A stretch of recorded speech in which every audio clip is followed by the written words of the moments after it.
Diameter जो हम लोग निकाल रहे थे ट्रू रीडिंग, वहां से रेडियस निकाल के वॉल्यूम निकालना था। तो ये क्वेश्चन किसका है? जेई एडवांस का। हेलो चैंपियन, स्वागत है आपका मेरे YouTube channel science second by Soni पर। आज है यूनिट एंड मेजरमेंट का लेक्चर नंबर 4, जिसमें हम लोग पढ़ने वाले हैं डायमेंशनल एनालिसिस।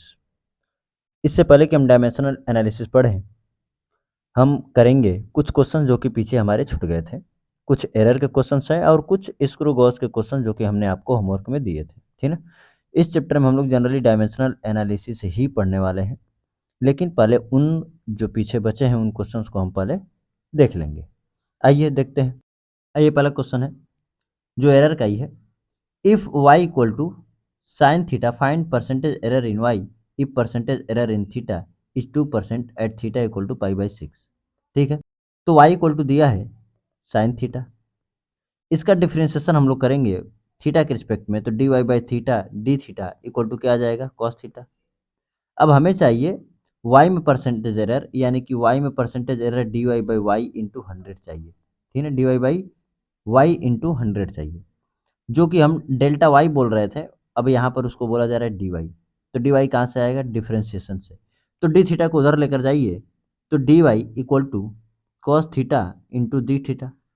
हमें डी वाई बाई वाई चाहिए, तो हम वाई से डिवाइड कर देते हैं इसको, डी वाई बाई वाई, और इधर एक cos theta into D theta, और अपॉन वाई की वैल्यू कितनी है? Sine theta. ठीक है, डी वाई बाई वाई को तो रहने दीजिए, परसेंटेज एरर चाहिए तो 100 से मल्टीप्लाई कर देंगे। और ये cos theta upon sine theta क्या होता है? Tan theta. और डी थीटा लगा ही है, और इसमें मल्टीप्लाई करेंगे किसका? परसेंटेज का। इसको हटा देते हैं। ठीक है, आइए आगे। टेन थीटा की जो वैल्यू है वो हमें पाई बाई 6 पे चाहिए, और theta equal to pi by 6 दिया है पहले से ही। थीटा में परसेंटेज एरर दिया है 2%, तो एक काम करते हैं, टेन थीटा को रहने देते हैं, डी थीटा अपॉन थीटा, यानी थीटा से मल्टीप्लाई भी कर दे रहे हैं और थीटा से डिवाइड भी कर दे रहे हैं हम यहाँ पर, इंटू 100। ठीक है ना? तो यहाँ पर देखिए डी थीटा इंटू 100, यानी कि थीटा में परसेंटेज एरर। थीटा में परसेंटेज एरर की वैल्यू दे दिया है कितना परसेंट? 2%। टेन थीटा यानी कि टेन और थीटा की वैल्यू दिया है पाई बाई 6, तो हम पाई बाई 6 रख दिए, इंटू फिर थीटा आ रहा है तो यहाँ पर भी पाई बाई 6 ही रखेंगे। ठीक ना, रेडियन में वैल्यू पुट करते हैं, तो पाई बाई 6 और ये 2, तो 2 3 जा हो जाएगा 6 हमारा, यानी पाई बाई 3। और टेन पाई बाई 6 यानी टेन 30 डिग्री, और टेन 30 डिग्री की वैल्यू होती है 1/√3, यानी कि आंसर आया आपका पाई बाई 3√3। किस में एरर आया? ये वाई में परसेंटेज एरर आया है। ठीक है ना, एक बढ़िया क्वेश्चन है, इसको आप दोबारा से रिपीट पे देख सकते हैं आराम से। आइए next question. If y equal to 8 tan theta where a is constant, then find the angle at which percentage error in y will be minimum. Minimum percentage error होके y में, तो परसेंटेज एरर ट्रिग्नोमेट्रिक रेशियो में ही पूछ रहा है, यानी कि पिछले जैसा ही अभी सोल्यूशन होगा। y इक्वल टू दिया है 8 tan थीटा, तो हम D Y by D theta निकालेंगे। तो a तो कांस्टेंट है और tan थीटा का डिफरेंशिएशन होता है sec square theta. D Y को रन दीजिए, डी थीटा उधर जाएगा, तो a sec square theta into D theta आ जाएगा। फिर दोबारा से हम वाई से अगर डिवाइड करें तो डी वाई बाई वाई, और यहाँ पर a sec square theta upon Y की वैल्यू है a tan theta into D theta. तो ए से ए तो कैंसिल, सेक स्क्वायर थीटा को अगर हम फैलाएं, ये डी वाई बाई वाई को रहने दीजिए, sec square theta equal to होता है 1/cos स्क्वायर थीटा, और टैन थीटा इक्वल टू होता है sine theta upon cos theta. तो एक कॉस से एक कॉस कैंसिल आउट हो गया, और यहाँ पर पहले से ही डी थीटा है, तो 1 ये साइन थीटा नीचे ही रह जाएगा, यानी कि sine theta into cos theta हो जाएगा इंटू डी थीटा। अगर ऊपर नीचे 2 का मल्टीप्लाई करें तो ये ऊपर 2 आ जाएगा, और यहाँ पर आएगा 2 sine theta into cos theta, और यहाँ पर डी थीटा पहले से है। ठीक है ना, आगे देखिए, 2 को तो रहने दे रहे हैं, डी थीटा भी रहने दे रहे हैं, अपॉन ये 2 sine theta upon cos theta क्या होता है? Sine 2 theta. अब हमें ये किसकी वैल्यू है? डी वाई बाई वाई की।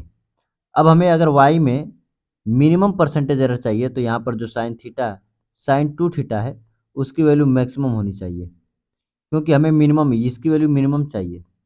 तो इसकी वैल्यू मिनिमम तब होगी जब इसकी वैल्यू मैक्सिमम होगी। तो साइन 2 थीटा की जो वैल्यू है वो मैक्सिमम कब होती है?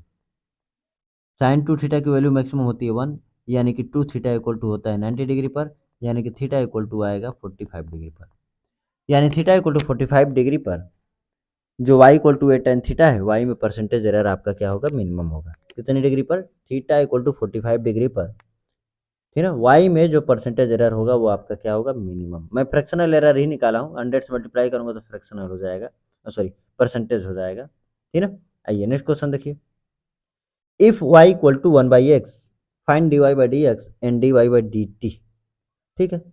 अगर हमें dy बाई डी एक्स अगर निकालना है तो यहाँ पर हम dy बाई डी एक्स और जो 1/x जो दिख रहा है उसको हम x के पावर -1 लेकर जाएंगे। तो इसका डिफ्रेंसिएशन करेंगे तो -1 पावर पहले चली आएगी और x के पावर में से एक पावर और कम हो जाएगी, यानी -1 बाई आएगा एक्स स्क्वायर। ये आपका dy बाई डी एक्स की वैल्यू रही, ठीक है, dy बाई डी एक्स की वैल्यू रही, ठीक है। यानी यहाँ से हम अगर dy इक्वल टू लिखना चाहते हैं तो -1 by X square direct dx यानी कि लिख सकते हैं। यहाँ से भी याद रखिएगा dy यानी कि देखिए यहाँ पर अगर ये y इक्वल टू 1/x है तो हम यहाँ पर डायरेक्ट ले सकते हैं dy और इसका डिफ्रेंसिएशन करके -1 बाई एक्स स्क्वायर और यहाँ पर dx लगा सकते हैं, याद रखिएगा। अब इसी y का डिफ्रेंसिएशन हमें t के रिस्पेक्ट में करना है, यानी कि dy बाई dt हमें फाइंड करना है, जो कि है 1/x, यानी कि D by D T 1/x। अब ये 1/x है यानी x के पावर -1 है तो x के फॉर्म में, तो t के रिस्पेक्ट में डिफ्रेंसिएशन करने में दिक्कत होगी, तो करेंगे क्या, D Y by D T को रहने दे रहे हैं, यहाँ पर भी डी बाई डी टी को रहने दे रहे हैं और x के पावर -1 को भी रहने दे रहे हैं। यहाँ पर हम मल्टीप्लाई कर रहे हैं ऊपर और नीचे dx का, ठीक है ना।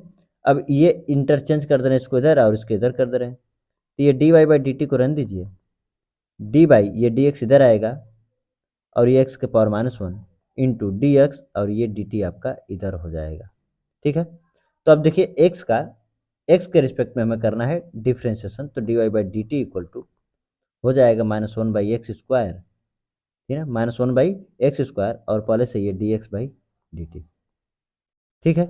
ये चीज़ तो हमें पहले से ही पता थी, यहाँ पर देखिए D Y equal to -1 by X square D X थी। अगर हम यहीं से निकालना चाहें D Y by D T की वैल्यू तो D Y by D T से इधर भी डिवाइड कर देंगे और -1 by X square D T से इधर भी मल्टीप्लाई कर देंगे, ठीक है।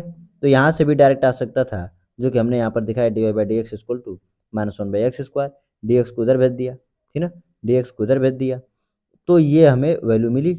अब यहाँ पर इधर भी हम डी टी से डिवाइड कर देंगे, इधर भी डी टी से डिवाइड कर देंगे, वही चीज़ आएगी जो हम इतना करके लाए हैं। आई बात समझ में।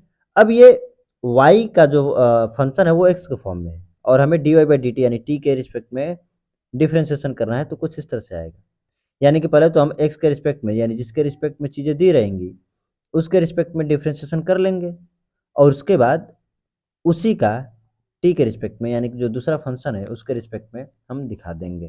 कहने का मतलब क्या है, आइए और हम समझते हैं ठीक से।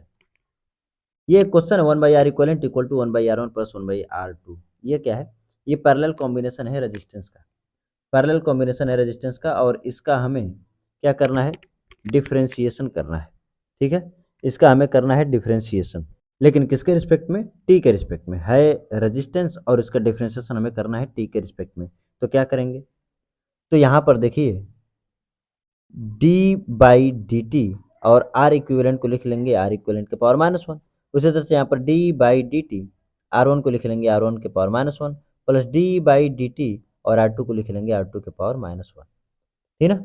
अब ये -1 वाला जो आप कॉन्सेप्ट देख रहे हैं कुछ ऐसा ही तो है, देखिए कुछ ऐसा ही तो है, डी बाई डी टी और एक्स के पावर -1, ठीक ना, और D by D T x के पावर -1 का होगा क्या, यहाँ से आएगा -1 बाई आर इक्विवेलेंट का स्क्वायर और D R equivalent by D T, यानी पहले हम आर के रिस्पेक्ट में इंटीग्रेट कर लिए और फिर उसको टी के रिस्पेक्ट में कर देंगे। उसी तरह से यहाँ से आएगा -1 बाई आर वन का स्क्वायर और D R one by D T, यहाँ से आएगा -1 बाई आर टू का स्क्वायर और D R two by D T.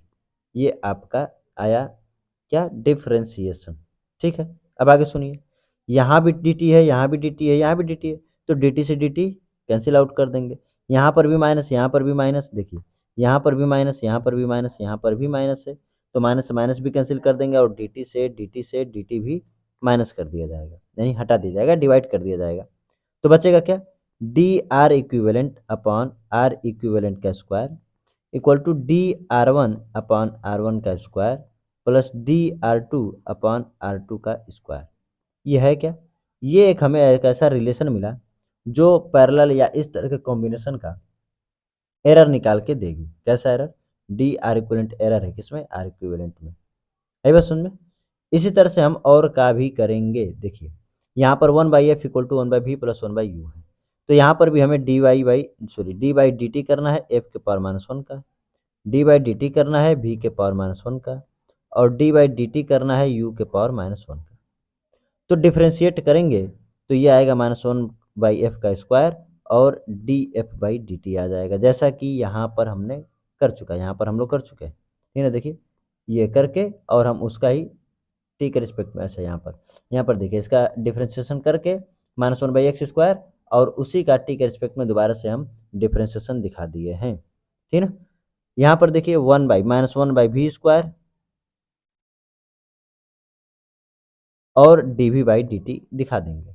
उसी तरह से -1/u² और du/dt दिखा देंगे। dt से dt निपट गया, तो बचेगा क्या? माइनस को भी हटा दीजिए दोनों साइड का, तो df/f² = dv/v² प्लस du/u²।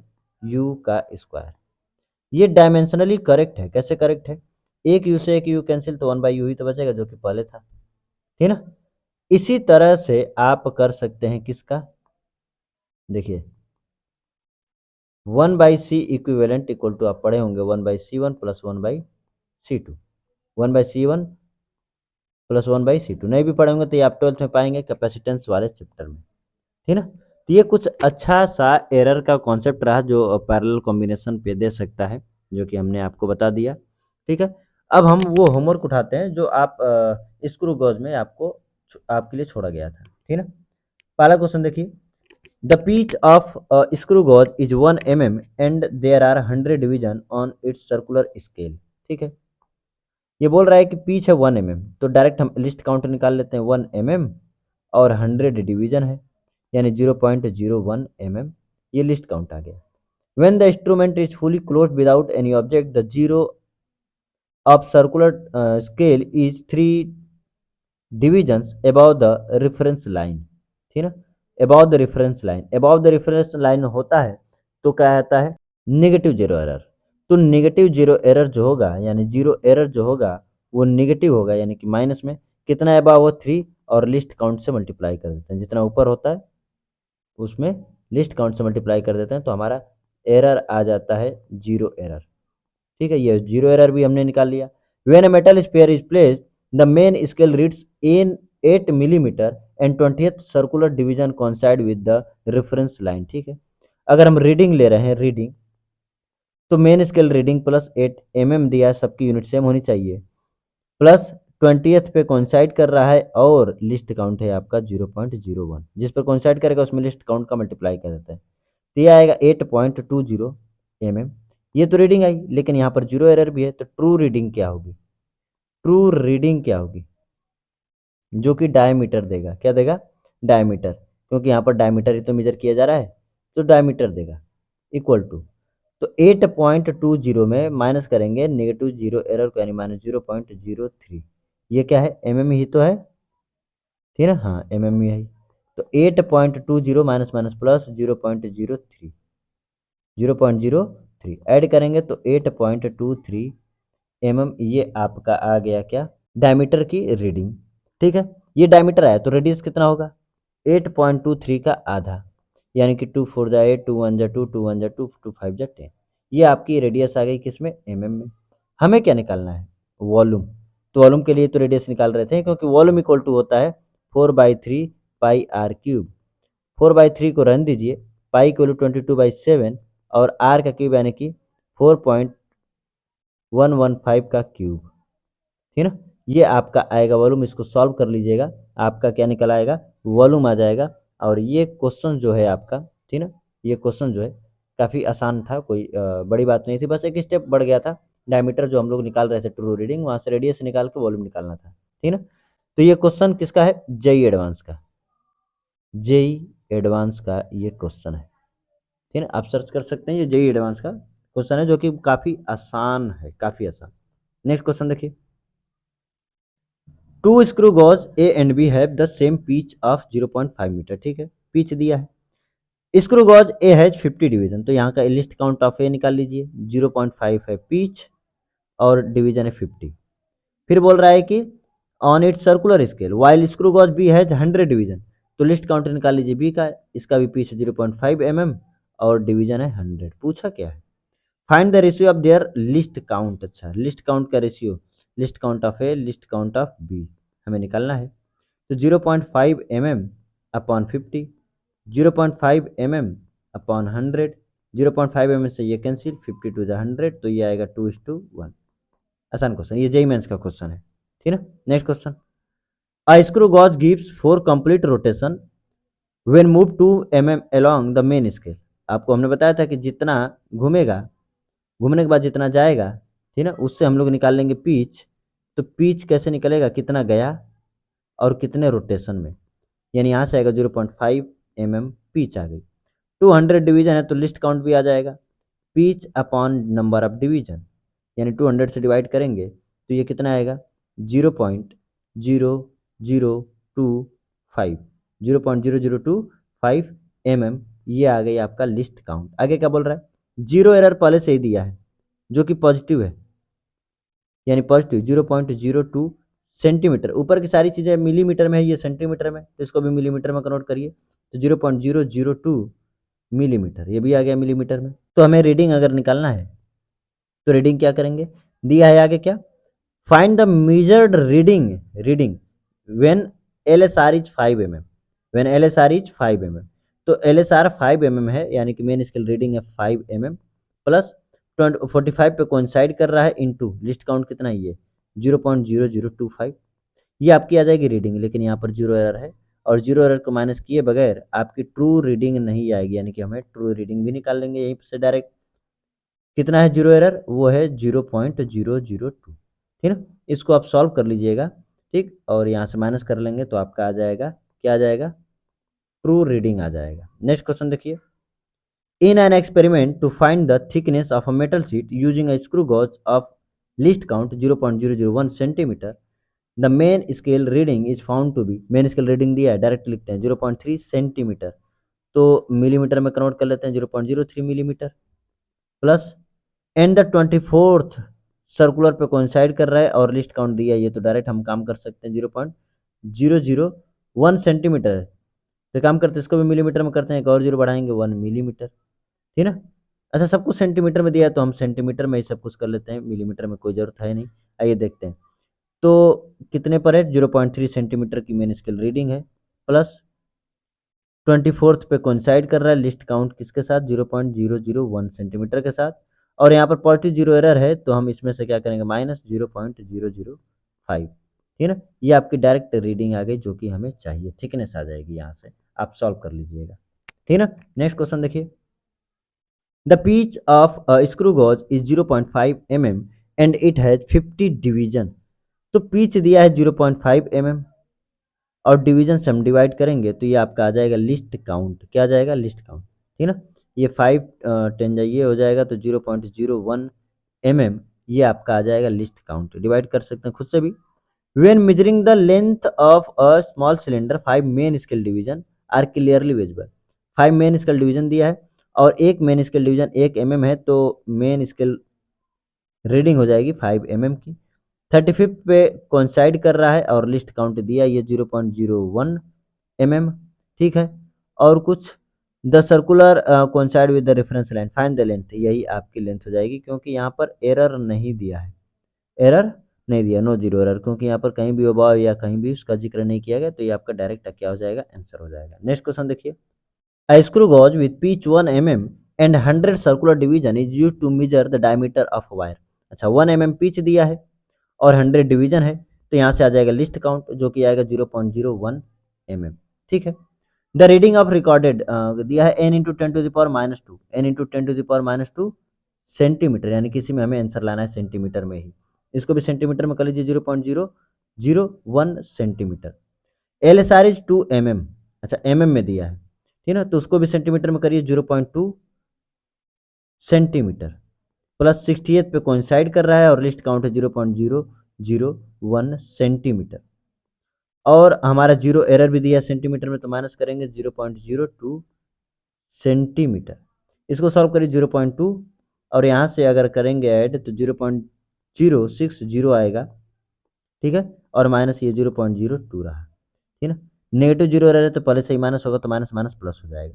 इसको सॉल्व करिए तो 0.260 और ये प्लस 0.02 क्या आने वाला है 0.28 इंटू, अच्छा इंटू कहाँ से आएगा 0.08 तक ही तो रहेगा ये, ठीक है। तो ये आपका आया रीडिंग, क्या आया रीडिंग। लेकिन हमें एन की वैल्यू फाइंड करनी है, यानी कि हमें इसको कुछ ऐसे फॉर्म में कन्वर्ट करना है। तो 0.28 को लिख सकते हैं 28 इंटू 10⁻², क्योंकि यहाँ पर भी -2 है। तो 10⁻² से -2 को हमने कंपेयर किया तो एन की वैल्यू क्या दिख रही है हमें 28। तो यहाँ से हमें पता चला कि जो एन की वैल्यू है वो कितनी है 28 है। तो ये आपके स्क्रू गॉज के होमवर्क थे जो कि हमने सॉल्व किया, कुछ एरर के क्वेश्चन थे वो भी हमने सॉल्व किया। अब हमारा टॉपिक जो कि आज का है डायमेंशनल एनालिसिस वो शुरू होने जा रहा है। आइए शुरू करते हैं डायमेंशनल एनालिसिस। तो टॉपिक का नाम है डायमेंशनल एनालिसिस, एनालिसिस, ठीक है। डायमेंशनल एनालिसिस शुरू करने से पहले आखिर हम समझेंगे कि डायमेंशन होते क्या है। तो डायमेंशन क्या होता है, डायमेंशन कुछ और नहीं, फंडामेंटल क्वांटिटीज के ऊपर जो पावर लगाई जाती है, ठीक ना, उसी को हम कहते हैं डायमेंशन। क्या कहते हैं डायमेंशन, ठीक। अब फंडामेंटल क्वांटिटी कहिए या फंडामेंटल यूनिट्स कहिए, क्योंकि फंडामेंटल क्वांटिटी को शो करने के लिए हम उसके लिए एक यूनिट बनाए हैं, यानी कि फंडामेंटल यूनिट्स के ऊपर जो पावर आपको दिखाई देंगी, फंडामेंटल क्वांटिटी के ऊपर जो पावर दिखाई देगी, उनको ही कहा जाता है डायमेंशन। दोनों में से कुछ भी कह सकते हैं आप, या तो फंडामेंटल यूनिट कहिए फंडामेंटल क्वांटिटी कहिए, दोनों में से किसी के भी ऊपर जो पावर आपको दिखाई देगी उसी को हम कहेंगे डायमेंशन। तो इसकी डिफिनेशन लिख लेते हैं पहले, the power of which the fundamental quantities must be raised to represent the given physical quantity, the given physical quantity, ठीक है। यानी कि जो भी फिजिकल क्वांटिटी होगी उसके ऊपर जो भी पावर चढ़ाई जाएगी उसी को हम कहेंगे क्या डायमेंशन। एग्जाम्पल से समझते हैं कि मैं कहना क्या चाह रहा हूं। आइए एग्जाम्पल ले लेते हैं। सपोज करिए एक क्वांटिटी है डेंसिटी, डेंसिटी इक्वल टू होता है मास अपॉन वॉल्यूम। मास तो आपका स्केलर क्वांटिटी है, सॉरी फंडामेंटल क्वांटिटी है, कोई दिक्कत नहीं। वॉल्यूम किससे मिलकर बना है, तो वॉल्यूम कुछ और नहीं, लेंथ को ही 3 बार मल्टीप्लाई किया जाता है। कितनी बार, 3 बार मल्टीप्लाई करके वॉल्यूम आपका आता है, यानी कि मास और यहाँ पर लेंथ के पावर क्यूब, ठीक है। अगर इसको मैं पावर में लिखूं तो ये रहा मास और यहाँ पर लेंथ के पावर आपको -3 दिखाई देगा, ठीक ना। तो यहाँ पर हम कह सकते हैं कि जो डायमेंशन ऑफ मास है, डायमेंशन ऑफ मास है वो 1 है, और डायमेंशन ऑफ लेंथ जो है, डायमेंशन ऑफ लेंथ जो है वो क्या है -3, ठीक ना। इसके यूनिट वाइज अगर हम देखें तो मास के लिए हम लोग m डिनोट करते हैं, m होता है आपका डायमेंशन, और लेंथ के लिए l होता है तो l के पावर -3, यानी उसका जो डायमेंशनल फार्मूला है, डायमेंशनल फार्मूला है उसको हम इस तरह लिख सकते हैं m l के पावर -3, ठीक है। अच्छा एक और चीज, यहाँ पर मास का डायमेंशन तो 1 है, लेंथ का डायमेंशन -3 है, लेकिन और सबका क्या, अगर मैं पूछूं टाइम का डायमेंशन क्या है 0, मैं पूछूं इलेक्ट्रिक करंट का डायमेंशन क्या है 0, तो अदर क्वांटिटी जो भी होंगे उनके डायमेंशन क्या होंगे 0 होंगे, ठीक है। यहाँ पर हम देख लेते हैं बेसिक डायमेंशन जो कि हम यूज करेंगे किसी भी चीज के। तो मास, मास के लिए जो डायमेंशन यूज किया जाता है वो होता है m और बड़े ब्रैकेट में लेते हैं। लेंथ के लिए जो डायमेंशन यूज किया जाता है वो है l और बड़े ब्रैकेट में लेते हैं। टाइम के लिए जो डायमेंशन यूज किया जाता है वो है t। इसी तरह से टेम्परेचर के लिए 2 डायमेंशन यूज किए जाते हैं, थीटा और के, दोनों में से कोई भी आप यूज कर सकते हैं, दोनों ही ज़्यादा यूज किए जाते हैं। इलेक्ट्रिक करंट की बात करें तो इलेक्ट्रिक करंट के लिए ए होता है, ठीक है। इलेक्ट्रिक करंट के लिए किसे नोट करते हैं, ए को। फिर आता है अमाउंट ऑफ सब्सटेंस, बहुत रेयरली यूज होता है लेकिन मैं फिर भी बता दे रहा हूँ, मोल को हम बड़े ब्रैकेट में लिखते हैं। एक और इसका सिंबल है कैपिटल एन, कैपिटल एन। इसी तरह से ल्यूमिनस इंटेंसिटी, ल्यूमिनस इंटेंसिटी का जो डायमेंशन होता है वो होता है सी डी, और एक और बता दे रहा हूँ यहाँ पर जे, ठीक है। यानी जे से ल्यूमिनस, जे जो होता है डायमेंशन वो किसके लिए होता है, ल्यूमिनस इंटेंसिटी के लिए, और एन जो होता है वो अमाउंट ऑफ सब्सटेंस के लिए होता है। लेकिन आपको बता दें कि फिजिक्स में इनका यूज ना के बराबर किया जाता है। अगर सपोज करें किसी में मोल आ भी गया तो हम उसका डायमेंशन नहीं दिखते हैं, नहीं लिखते हैं, ठीक है ना। No use, no use in physics, बहुत रेयर ही आप देखेंगे कि इनका यूज कहीं किया जा रहा है, ठीक है। अब क्या करेंगे, हमें किसी भी फिजिकल क्वांटिटी की डायमेंशन लिखना आना चाहिए, किसी भी। अगर आप जेई या नीट की तैयारी कर रहे हैं तो आपको ये मानकर चलना, मतलब आपको ये मानकर चला जाता है कि आप पूरा का पूरा 11th का और पूरा का पूरा 12th का सिलेबस पढ़ चुके हैं। और जब पूरा 11th और पूरा 12th का सिलेबस एक बार भी आपने पढ़ रखा है तो आप electric potential, resistance, Boltzmann constant, universal gas constant, ये सारी टर्म से आप भली भांति परिचित होंगे। तो आपको इनके भी डायमेंशन आने चाहिए। नहीं आएंगे तो हम उनके एक एक करके प्रयास करेंगे, कनेक्ट करके ही सीखें, ठीक है ना। और भी जो फिजिकल क्वांटिटी है, इलेक्ट्रिक फील्ड, मैग्नेटिक फील्ड, इनका डायमेंशन लिखना सीखेंगे, ठीक है ना। तो यहाँ पर हमने कुछ बेसिक डायमेंशन लिख दिए हैं, इसके अलावा यहीं पर मैं और भी लिख दे रहा हूँ जो आपको याद ही रखने चाहिए, क्योंकि इन्हीं की हेल्प से हम अदर का डायमेंशन फाइंड करेंगे, ठीक है। तो आइए शुरू करते हैं। पहला जो है वो है वेलोसिटी या स्पीड, आप कह सकते हैं। वेलोसिटी या स्पीड अक्सर करके बहुत ज़्यादा यूज होता है, किसी भी फार्मूले में ये दोनों चले आते हैं। तो वेलोसिटी की यूनिट आप जानते होंगे, या स्पीड की मीटर पर सेकेंड होती है, यूनिट मीटर पर सेकेंड, मीटर, और ये पर सेकेंड रहा। तो अगर मैं डायमेंशन लिखूंगा तो मीटर के लिए एल और टाइम के लिए टी, और पावर उसी तरह लगा दिया जाएगा, एल टी के पावर -1। इसी तरह से एक्सेलरेशन, अब ये एक्सेलरेशन बहुत रेयर यूज होगा, लेकिन ग्रेविटेशनल एक्सेलरेशन तो हर जगह, बहुत जगह फार्मूले आप देखें तो ग्रेविटेशनल एक्सेलरेशन का भी वही होगा। और आप जानते हैं ग्रेविटेशनल एक्सेलरेशन की जो वैल्यू होती है 9.8 मीटर पर सेकेंड स्क्वायर होती है। तो यहाँ पर यूनिट हमें पता चल गया, मीटर पर सेकेंड स्क्वायर। जिसका भी यूनिट हमें फंडामेंटल, यानी जिसकी भी हमें फंडामेंटल यूनिट पता है उसका हम डायमेंशन लिख सकते हैं। मीटर को एल और ये टी के पावर -2, ठीक है। हम यहाँ से मोमेंटम का लिख सकते हैं, मोमेंटम। और मोमेंटम का जो होगा वही इम्पल्स का होता है। किसका होता है, इम्पल्स का। मोमेंटम क्या होता है, मास इंटू वेलोसिटी। इम्पल्स भी समझिए वही होता है, फोर्स इंटू टाइम, लेकिन सेम होती है यूनिट दोनों की। तो मोमेंटम का फार्मूला होता है एम इंटू वी। एम के लिए मास है तो एम यूज करेंगे, और वी वेलोसिटी है तो एल टी के पावर -1। तो एम एल टी के पावर -1 किसका हो जाएगा, मोमेंटम का, ठीक है। अगले पेज पर देखते हैं फोर्स का। तो अगर हम फोर्स की बात करें तो फोर्स इक्वल टू होता है एम में, ये तो फार्मूला 9 से ही सबको लर्न होगा। तो मास, एम मास है तो मास के लिए एम, और ए एक्सेलरेशन है तो एल टी के पावर -2। यानी फोर्स का जो डायमेंशन होगा वो एम एल टी के पावर -2 होगा। अब ये फोर्स आपको अदर अदर फॉर्म में भी देखने को मिलेंगे, जैसे फ्रिक्शन फोर्स बोल दिया तो फ्रिक्शन फोर्स भले ही बोल रहा है तो फोर्स ही, तो उसका भी डायमेंशन ही होगा। टेंशन बोल दिया तो टेंशन भी तो है फोर्स ही, उसका भी डायमेंशन यही होगा, ठीक है ना। सरफेस टेंशन अलग चीज हो जाएगी, यहाँ पर मैं बता भी दे रहा हूँ। सरफेस टेंशन टेंशन नहीं है, ठीक है, यानी कि फोर्स नहीं है। सरफेस टेंशन फोर्स नहीं है, बल्कि है क्या, force upon length. Force upon length, surface tension force upon length होता है। यानी कि अगर मैं डायमेंशन लिखूं तो एम एल टी के पावर -2 होगा, और नीचे एक एल आएगा लेंथ की वजह से, तो एक एल से एक एल कैंसिल, तो एम टी के पावर -2 ये डायमेंशन हो जाएगा किसका, सरफेस टेंशन का। तो किसी भी तरह का फोर्स होगा, किसी भी तरह का, न्यूक्लियर फोर्स, ग्रेविटेशनल फोर्स, या ना इलेक्ट्रोस्टैटिक्स फोर्स, मैग्नेटिक फोर्स, कुछ भी, यानी फोर्स है, अगर फोर्स है तो उसका डायमेंशन यही होगा, एम एल टी के पावर -2, ठीक है। इसी तरह से हम इसी से कनेक्ट करके लिखते हैं वर्क को, जो होता है फोर्स इंटू डिस्प्लेसमेंट। तो फोर्स का तो हमने लिख लिया एम एल टी के पावर -2, और डिस्प्लेसमेंट की वजह से एक और एल आएगा, और जब एक और एल आएगा तो एम एल के पावर 2 टी के पावर -2, ये आपका हो गया वर्क का डायमेंशन।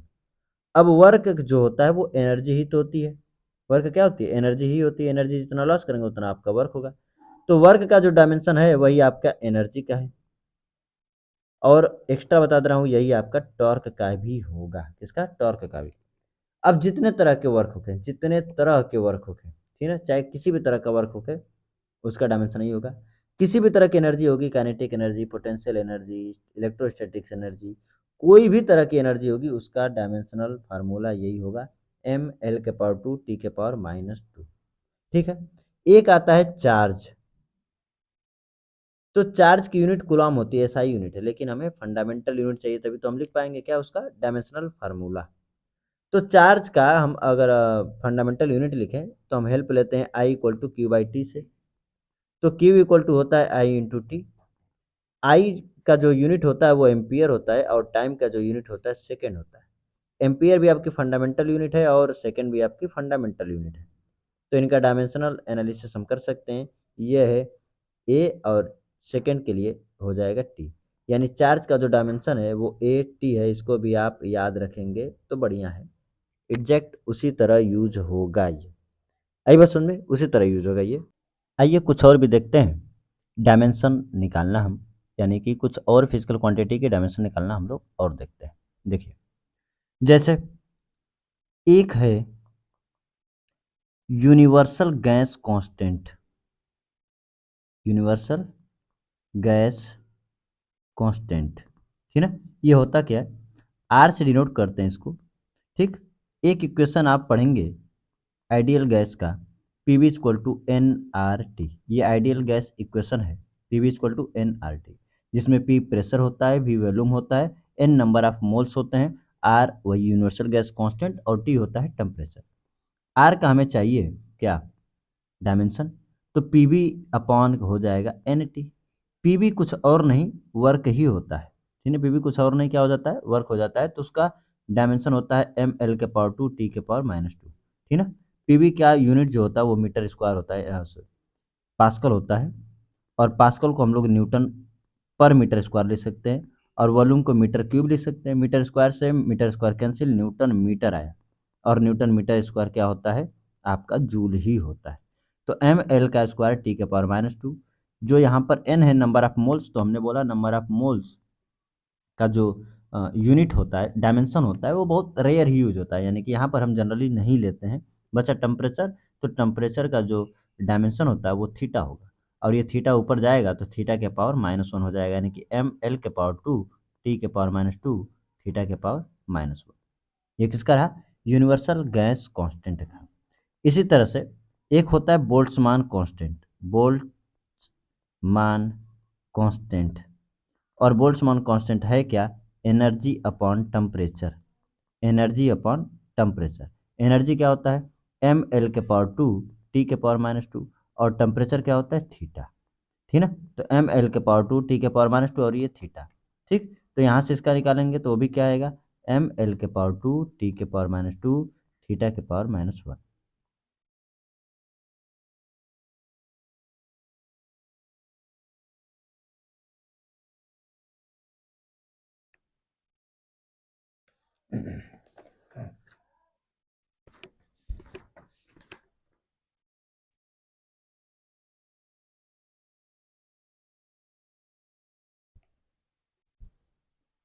यानी यहाँ पर हम देख रहे हैं कि जो आर का डायमेंशन है वही किसका डायमेंशन है? बोल्ट्जमान कांस्टेंट का, जिसको हम लोग के बी से नोट करते हैं, ठीक ना। यानी कि इन दोनों का जो डायमेंशन है वो इक्वल है, आर का और बोल्ट्जमान कांस्टेंट का। ठीक है।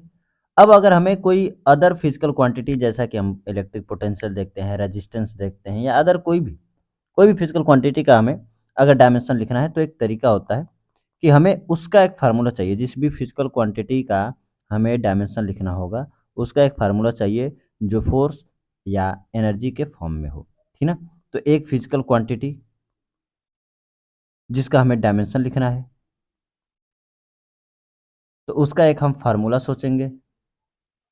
किसके किसके फॉर्म में? या तो फोर्स के फॉर्म में मिल जाए, या वर्क के फॉर्म में मिल जाए, वही एनर्जी, वर्क कहिए या एनर्जी कहिए।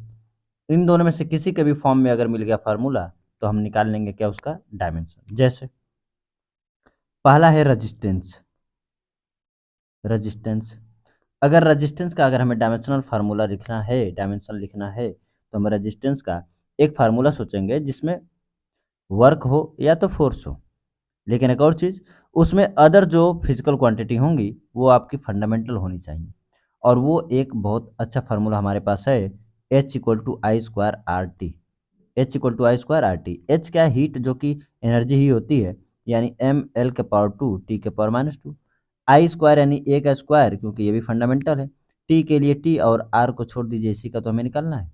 तो आर का यहाँ पर डायमेंशन हो जाएगा एम एल के पावर टू, यहाँ पर टी के पावर वन, इधर आएगा तो माइनस वन, तो पहले से ही माइनस टू है, एक और माइनस वन आएगा तो माइनस थ्री, और ये ए के पावर माइनस टू रहा। ठीक है, ये किसका है? रजिस्टेंस का रहा। अच्छा, इसी तरह से आप जानते हैं कि पोटेंशियल, इलेक्ट्रिक पोटेंशियल, अगर इलेक्ट्रिक पोटेंशियल का लिखना चाहते हैं तो ये तो सिंपल फार्मूला हम जानते हैं, डेल्टा वी इक्वल टू होता है डब्ल्यू बाई क्यू। ठीक ना? तो वर्क का हमें मिल गया, वर्क का होता है एम एल के पावर टू टी के पावर माइनस टू, और चार्ज का हम लिख ही चुके हैं, ए टी होता है। ठीक ना? तो एम एल के पावर टू टी के पावर माइनस टू, पहले से एक और जाएगा तो टी के पावर माइनस थ्री, और ए के पावर वन है तो ये माइनस वन हो जाएगा। इसी तरह से आप कैपेसिटेंस पढ़ेंगे ट्वेल्थ में। ठीक है ना? कैपेसिटेंस, जिस तरह से रेजिस्टेंस होता है उसी तरह से कैपेसिटेंस होता है। इसका अगर एनर्जी के फॉर्म में एक फार्मूला देखें तो वो होता है U equal to half C V square, half C V square. ठीक है ना? तो यहाँ पर सी जो है कैपेसिटेंस है, और वी पोटेंशियल है, और पोटेंशियल का निकाल कर ही हमें इसका निकालना पड़ेगा। ठीक है ना? लेकिन इसी को हम एक और फॉर्म में जानते हैं, हाफ क्यू स्क्वायर अपॉन सी। वो इसी से डिराइव किया जाता है। आप ट्वेल्थ में जब जाएंगे तो ये बहुत फेमस डेरिवेशन है एनर्जी का, जो आप बिल्कुल, ये फार्मूला आपको उसी समय याद हो जाएगा, और वहाँ से आप कैपेसिटेंस का निकाल सकते हैं, यानी कि क्यू स्क्वायर बाई यू करके, क्यू स्क्वायर बाई यू करके। तो क्यू स्क्वायर का मतलब ए का स्क्वायर और टी का स्क्वायर, और एनर्जी का होता है एम एल के पावर टू टी के पावर माइनस टू। ये ऊपर जाएंगे तो एम के पावर माइनस वन, एल के पावर माइनस टू, टी के पावर माइनस टू ऊपर जाएगा तो प्लस टू हो जाएगा, तो टी के पावर प्लस फोर, और ए के पावर टू पहले से ही है। ठीक ना? इसी तरह से होता है इंडक्टेंस का, इंडक्टेंस। ठीक ना? इंडक्टेंस को एल से डिनोट करते हैं, और एल इक्वल टू होता है हाफ, यू इक्वल टू होता है हाफ एल आई स्क्वायर। तो यहाँ से एल का आ जाएगा, यू के लिए एम एल के पावर टू टी के पावर माइनस टू, आई का स्क्वायर यानी ए का स्क्वायर, जो कि इधर आएगा तो ए के पावर माइनस टू। ये आपका आ गया किसका? डायमेंशन एल का। आपको ये सब रटना नहीं है, बिल्कुल रटना नहीं है। अगर आप पहली बार, अगर पहले 11th और 12th का सिलेबस अगर कंप्लीट किए होंगे तो आपको ये फार्मूले आपके माइंड में ज़रूर थोड़ा बहुत होंगे, आप उसी से इनको निकाल सकते हैं। अगर नहीं भी होगा तो आप सिलेबस कंप्लीट करके ही कोई एग्ज़ाम देने जाएँगे। तो जब सिलेबस कंप्लीट करेंगे तो ये फार्मूले आपको उस समय याद हो जाएँगे, और उसी समय उसी फार्मूलों का यूज़ करके आप इनका डायमेंशनल फार्मूला लिख सकते हैं। ठीक है? तो कोई परेशान होने वाली बात नहीं है, रटने वाली भी कोई बात नहीं है। जनरली आप ये फार्मूला पढ़ेंगे ही सिलेबस में, और वहीं से आप क्या निकाल लेंगे? इनका डायमेंशन निकाल लेंगे। अब हम लोग सबका डायमेंशन लिखने के लिए उतना समय है नहीं, आप धीरे-धीरे चाहेंगे तो कहीं से भी डायमेंशन पा जाएँगे, या लिख लेंगे इसी तरह से जिसका मन करे उसका। जिस तरह से आप चैप्टर्स पढ़ते जाएँगे, उस तरह से आपको फार्मूले मिलते जाएँगे, फिजिकल क्वांटिटी पता चलती जाएगी, और आप वहीं पर उनका डायमेंशन लिखते जाएँगे। ठीक है? हम पढ़ने जा रहे हैं आगे डायमेंशन का यूज़, कि आखिर डायमेंशनल एनालिसिस का यूज़ कैसे करते हैं, ठीक है ना? और किस-किस चीज़ में करते हैं। पहला तो सबसे फेमस है, जो कि यूनिट या करेक्टनेस ही पर ले लेते हैं, यूनिट कन्वर्जन में यूज़ किया जाता है इसका। एक है यूनिट कन्वर्जन में, ठीक है ना? यूनिट कन्वर्जन में पहले ले लेते हैं। लेकिन हम जब अपने कंपटीशन लेवल में पढ़ते हैं तो यूनिट कन्वर्जन हम आसानी से कर सकते हैं, जो कि हमने पहले आपको तरीका बता चुका है। वहाँ पर हम डायमेंशनल एनालिसिस का यूज़ नहीं करते, लेकिन फिर भी यहाँ पर मैं बता देता हूँ आपको। इसके लिए एक फार्मूला यूज़ करते हैं, N2 equal to N1 bracket में M1 अपॉन M2 के power A, L1 upon L2 के पावर B, और T1 अपॉन T2 के पावर C। ठीक है? M1 L1 T1 जो है वो पहले यूनिट में, ठीक है, पहले सिस्टम में यूनिट है। N1 क्या है? पहले सिस्टम में जो उसकी न्यूमेरिकल वैल्यू होती है, और N2 क्या है? दूसरे सिस्टम में जो उसकी न्यूमेरिकल वैल्यू होती है। आइए एक एग्जांपल से भी समझा देते हैं। जैसे एक बहुत फेमस एग्जांपल, 1 न्यूटन को हमें डाइन में कन्वर्ट करना होता है। किसमें? डाइन में। ठीक है? तो 1 न्यूटन को हम लिख सकते हैं 1 किलोग्राम मीटर पर सेकंड स्क्वायर, और डाइन को लिख सकते हैं ग्राम मीटर पर सेकंड स्क्वायर। ठीक है ना। तो m1 की जगह हम रखेंगे किलोग्राम, L1 की जगह मीटर और T1 की जगह सेकेंड। इसी तरह से m2 की जगह ग्राम, L2 की जगह सेंटीमीटर और टाइम की जगह सेकेंड रखेंगे। और पावर देखिए, m जो a है उसकी वैल्यू यहाँ पर 1, जो L1 L की जो ये पावर आएगी वो आएगी 1, और जो c की पावर आएगी वो आएगी -2, यानी c की जगह जो भी आएगा वो क्या आएगा, -2 आएगा। इसको हम उसमें रखेंगे। n1 जो न्यूमेरिकल वैल्यू है वो यहाँ पर 1 दिया है तो 1 रख देंगे और आगे सॉल्व कर ले जाएंगे। ठीक है, तो ये तो हम पहले भी जान रहे हैं यूनिट कन्वर्जन। यूनिट कन्वर्जन उतना इंपॉर्टेंट यहाँ पर नहीं रहा। अगला है करेक्टनेस ऑफ इक्वेशन फाइंड करने का, यानी करेक्टनेस ऑफ इक्वेशन का, करेक्टनेस ऑफ इक्वेशन। हम डायमेंशनल एनालिसिस से पता करते हैं कि कोई भी इक्वेशन करेक्ट है या इनकरेक्ट है, लेकिन वो भी करेक्टनेस कैसा करेक्टनेस, डायमेंशनली करेक्ट। ठीक ना, हम डायमेंशनल एनालिसिस से डायमेंशनली करेक्ट ही चेक कर पाएंगे, फिजिकली करेक्ट नहीं चेक कर पाएंगे। फिजिकली करेक्ट और डायमेंशनली करेक्ट क्या होता है ये भी समझिए आप। अगर सपोज करिए टी इक्वल टू दिया है √L/G, ठीक है ना, तो यहाँ पर हम दोनों साइड में देखेंगे तो ये डायमेंशनली करेक्ट है। आप देख लीजिएगा दोनों साइड का जो डायमेंशनल फार्मूला है वो सेम आएगा। ठीक है ना, इसको हम कहेंगे डायमेंशनली करेक्ट। लेकिन ये फिजिकली करेक्ट नहीं है। क्यों नहीं है? क्योंकि टी का जो ओरिजिनल फार्मूला होता है वो 2π√L/G होता है। ठीक है ना, तो ये आपको जो मैंने लिखा है ये फिजिकली भी करेक्ट है और डायमेंशनली भी करेक्ट है। ठीक, लेकिन ये फार्मूला केवल और केवल डायमेंशनली करेक्ट होता है। ठीक है, अगर सपोज करिए कि ए इक्वल टू आपका आ रहा है बी प्लस सी, ठीक, तो यहाँ पर ए की जो यूनिट होगी यानी कि unit and dimension of A equal to unit and dimension of B equal to unit and dimension of C होता है। मतलब कि अगर किसी दो फिजिकल क्वांटिटी को ऐड किया जा रहा है या सब्ट्रैक्ट किया जा रहा है तो उन सभी का जो डायमेंशन होता है वो सेम होता है, जो यूनिट होता है वो सेम होता है। यानी यहाँ पर ए की जो यूनिट और डायमेंशन होगा वो, जो बी का यूनिट और डायमेंशन होगा वो, और जो सी का डायमेंशन और यूनिट होगा वो, तीनों के तीनों क्या होंगे, बराबर होंगे। आई बस सुन, इन्हीं कॉन्सेप्ट पर यूज करके हम लोग देखते हैं कि कोई भी इक्वेशन करेक्ट है या नहीं करेक्ट है। ठीक है ना, वो डिपेंड करता है। देखिए करेक्टनेस और इक्वेशन के लिए एक रूल है जिसको कहा जाता है होमोजेनिटी प्रिंसिपल, होमोजेनिटी प्रिंसिपल या प्रिंसिपल ऑफ होमोजेनिटी। ठीक है ना, ये कहता क्या है कि अगर कोई इक्वेशन है तो उसकी लेफ्ट हैंड साइड और राइट हैंड साइड के जो डायमेंशन होंगे वो इक्वल होंगे। लेफ्ट हैंड साइड और राइट हैंड साइड के जो डायमेंशन होंगे क्या होंगे, इक्वल होंगे। होमोजेनिटी प्रिंसिपल ये कहता है। ठीक है ना, आइए इस पर कुछ क्वेश्चन हम कर लेते हैं। The equation of stationary wave is y equal to 2a sin 2π/n/λ cos 2πx/λ। ठीक है, और यहाँ पर हमें डायमेंशन निकालने हैं किसके, n के और लेमडा के, n के और लेमडा के डायमेंशन निकालने हैं। पहली बात की देखिए यहाँ पर हर एक चीज़ हम सीखेंगे। यहाँ पर देखिए y equal to 2a sin दिया है, यानी y का जो भी डायमेंशन होगा वो किसका डायमेंशन होगा, साइन का। क्यों? क्योंकि साइन के आगे जो भी चीज़ पाई जा रही है वो एंगल है, कॉस के आगे जो भी चीज़ दिखाई दे रही है वो भी एंगल है, और एंगल का कोई भी डायमेंशन नहीं होता है, कोई भी डायमेंशन नहीं होता है।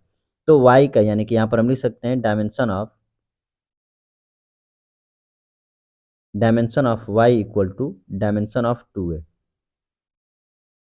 ठीक है ना, तो 2a, ए क्या होता है, एम्पलीट्यूड होता है। ए क्या होता है, एम्पलीट्यूड होता है, जिसकी यूनिट होगी मीटर। तो यहाँ पर y की भी यूनिट क्या हो जाएगी, मीटर। आई बात समझ में? ठीक है, यहाँ पर जो 2π/nt है, 2π/nt/λ है, इसमें ये आपका होगा डायमेंशनलेस। क्या होगा, डायमेंशनलेस होगा। 2π आपका कांस्टेंट है तो वो भी क्या होगा, डायमेंशनलेस होगा। यहाँ पर t टाइम है, t टाइम है तो सेकंड हो जाएगा। टी क्या है, टाइम, तो वो क्या हो जाएगा, सेकेंड। लेमडा जो होता है वो वेव लेंथ होती है। वेव लेमडा क्या होती है, वेव लेंथ है तो लेंथ ही, यानी इसकी भी यूनिट क्या हो जाएगी, मीटर। ठीक है ना, तो लेमडा की यूनिट हमें पता चल गई, लेमडा की यूनिट हमें पता चल गई मीटर, तो इसका डायमेंशन हो जाएगा एल। ठीक, एन की यूनिट हमें चाहिए, तो देखिए एन का चाहिए, टाइम का होता है सेकेंड यानी कि एल, सॉरी टी, और लेमडा के लिए एल, और यहाँ पर डायमेंशन लेस है तो n का डायमेंशन हो जाएगा, l जाएगा ऊपर और n जाएगा नीचे, यानी कि L/T, L/T। ठीक है, और L/T होता क्या, मीटर पर सेकंड, यानी कि इसकी जो डायमेंशन है वो किसके इक्वल है, स्पीड के डायमेंशन के इक्वल या वेलोसिटी के डायमेंशन के इक्वल। यानी ये आपको दे कह रहा है स्पीड या तो वेलोसिटी। ठीक है, आज के लिए हम इतना ही रहने देते हैं। इसके आगे के जो क्वेश्चंस हैं, इसके आगे के जो भी क्वेश्चंस है वो हम करेंगे अगले लेक्चर में। ठीक है, तब तक के लिए थैंक यू।